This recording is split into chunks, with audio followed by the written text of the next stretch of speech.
Au sommaire de cette édition, se photographier avec un déchet, c'est tendance à Marseille, c'est une manière de rendre la ville plus propre. Trouver un emploi en tapant dans un ballon rond, c'est l'idée d'un club de foot en Isère. Mode d'emploi dans quelques instants. Mais avant cela, faire don de ses cheveux pour aider les personnes atteintes de cancer, c'est l'initiative généreuse proposée par une dizaine de salons de coiffure en Bourgogne. Les cheveux coupés permettent le montage de perruques. Le malade peut ainsi retrouver une chevelure naturelle. Oh, on a une belle longueur.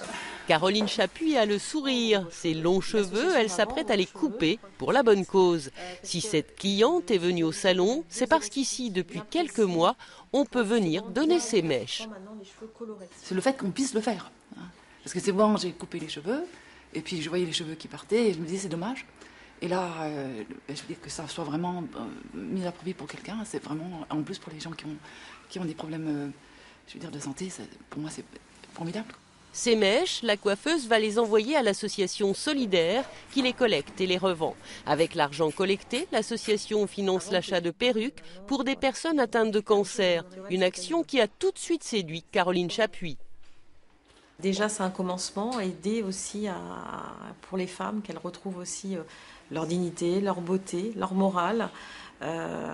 C'est la base et si on peut juste faire ça, c'est pas de l'argent que je donne, malheureusement, mais je donne avec mes mains, j'essaie de donner avec mes mains ce que je peux. Quelle longueur vous voulez couper ? À peu près 15 cm. Ce ne sera pas suffisant pour pouvoir donner ses cheveux, il faut en couper 20 cm au moins. Un grand pas que tout le monde ne peut pas franchir, même si de plus en plus de clientes sont prêtes à changer de tête par solidarité. Restez bien droit, parce qu'on réussit quand même à avoir des beaux dons. Et si la jeune femme, en effet, change d'avis la prochaine fois, la repousse, peut-être qu'on arrivera à couper 20 cm. Et la coupe sera gratuite, comme dans tous les salons partenaires de l'association Solidaire.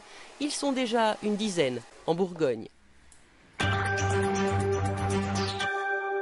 Retrouver le chemin de l'emploi par un stage de ballon rond, c'est l'idée plutôt originale qu'a eu le club de foot de Salles-sur-Sanne dans le Nord-Isère.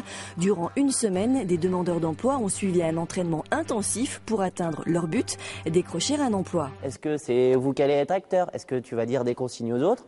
Ou est-ce que tu vas être un peu en retrait? Et toutes ces choses-là, en fait, au final, c'est ni plus ni moins votre comportement. Sur ce terrain de futsal, deux équipes s'affrontent. Pendant ce temps, sur la touche, 4 autres joueurs les observent. L'objectif n'est pas de compter les buts, mais de noter l'engagement et les attitudes de chacun. Vous vous rappelez de celui que ce matin, je lui ai dit ouais, c'est super bien, t'as tout le temps le sourire. Regardez. Il est tout le temps joyeux, le sourire. Et est-ce que c'est bien ça pour une entreprise? C'est la classe, c'est la classe. Éducateur sportif, Anthony accompagne toute la semaine ces jeunes en recherche d'emploi. Il y a autre chose. Bien joué ça, Jacqueline.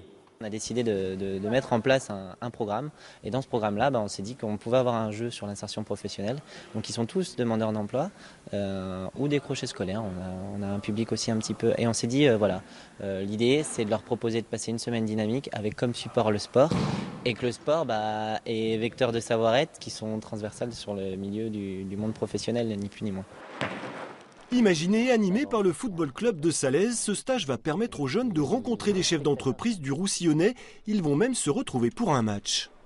C'est déjà juste le mot foot, ça m'a direct attiré. Et après, vu qu'on m'a dit qu'il allait avoir des patrons et tout, je me dis c'est peut-être une chance pour moi. M'aider à trouver mon patron, m'exprimer, comment me présenter, tout ça. Atelier CV et projets professionnels, visite d'un forum emploi, le programme est copieux. Impliqué dans le socio-éducatif, le club de foot isérois avait envie de mouiller le maillot sur le terrain de l'insertion. Il a convaincu la région, Pôle emploi et la mission locale.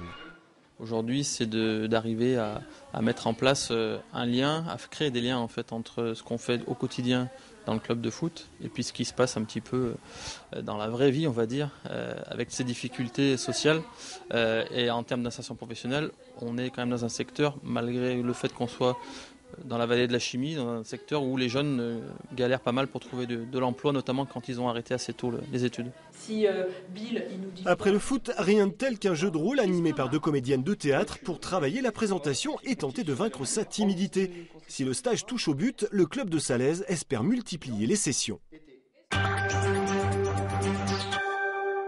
Pour Pour terminer cette édition, à Marseille, un Anglais s'est attelé à nettoyer sa ville d'adoption d'une manière plutôt originale en se photographiant avec des détritus. Les Marseillais sont donc invités à poser avec leurs déchets. Je vais vous donner un truc sur un scoop. Comment dire scoop en français? Scoop. Voici Eddie Platt, le plus marseillais des Anglais.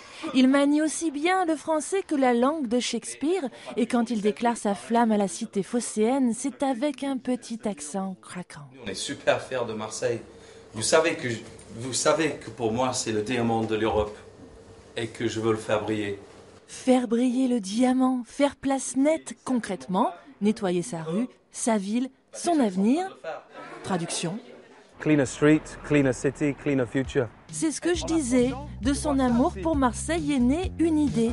Et si chacun ramassait juste un déchet chaque jour, avec preuve à l'appui, la petite photo postée sur les réseaux sociaux, un peu comme un selfie, une photo prétexte, un jeu sur le net, il n'y a plus qu'à.